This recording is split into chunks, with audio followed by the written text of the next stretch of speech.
is Apostle Herman Bibbs. Recently, in a youth service, my son Nathan ministered on the subject of laughter. I want to ask you a question.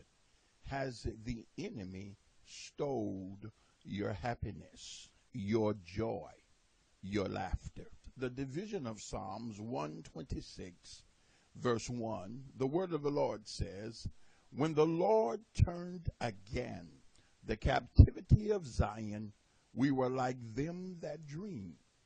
Then was our mouth filled with laughter, and our tongue with singing.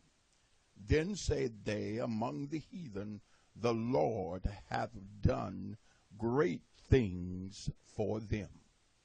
I want you to understand that laughter is a testimony.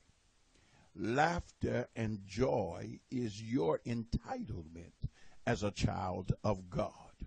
Many times the enemy does his best to steal your happiness, and you must fight to maintain your joy.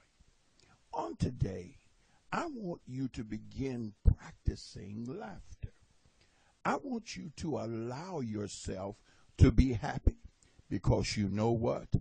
God hath done great things for you.